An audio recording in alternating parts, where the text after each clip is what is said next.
Texas author and sales expert Thomas Fellows has spent time studying the relationship between ACT, SAT scores, and worker readiness. We have him on today to discuss his findings. How are you, Thomas? Yes, Allison, thanks so much for having me. I really appreciate it. Yeah, absolutely. So can you tell us a little bit about your studies and what prompted you to do so? Yes, so I found an interesting correlation between ACT and SAT scores and worker readiness that's never been analyzed before. So I coached the Morehouse sales team in Atlanta about 6 years ago. And two of my students made very low scores on their ACT, a score of 16 in the 22nd percentile, yet could have gone on to excel in a white-collar job. And it made me ask the question is, how often does this happen? I make the claim that it happens far too often. What really prompted me to write this study is I care about the lower, middle, and upper middle class, and I feel like they're getting hammered by the cost of college. Yeah, absolutely. So what do you propose to combat the problem? Well, when we look at, college and standardized testing, they focus on convergent thinking and raw intelligence, but much of our, workplace success hinges on practical intelligence and divergent thinking. And when we look at practical intelligence, Robert Sternberg defines practical intelligence as knowing what to say to whom, when to say it, and how to say it with maximum effect. And divergent thinking is very different from convergent thinking. Divergent thinking involves creativity. It's like how many uses you can have for a tin can, whereas convergent thinking is doing a physics problem or a math problem where there's only one solution to the problem.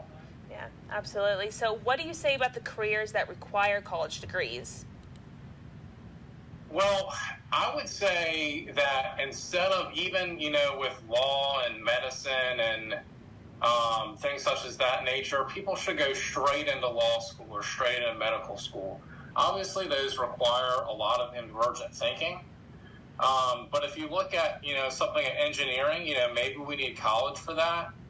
But another point that I'd like to bring up is that, artificial intelligence is not only coming, it's already here. And it's real. And just the other day, and by the way, I have a base salary of $100K. It's going to go up to $140K. And I'm not the smartest person. I just took an IQ test and I'm in the middle range.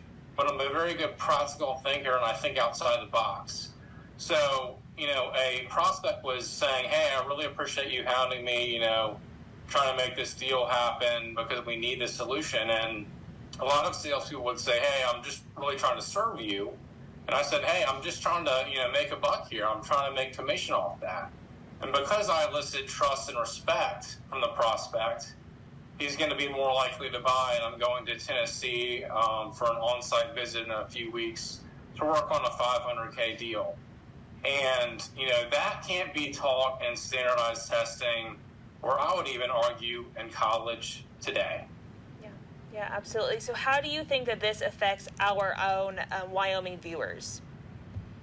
Well, I would say the worst thing that could happen would be that we give away free college. Because if we give away free college, it would drive down the value of college and taxpayers would be on the hook. So we need, people in local government and the federal government to make these changes and really think outside the box and think divergently. Yeah, absolutely. Absolutely. Well, thank you so much for joining us, Thomas.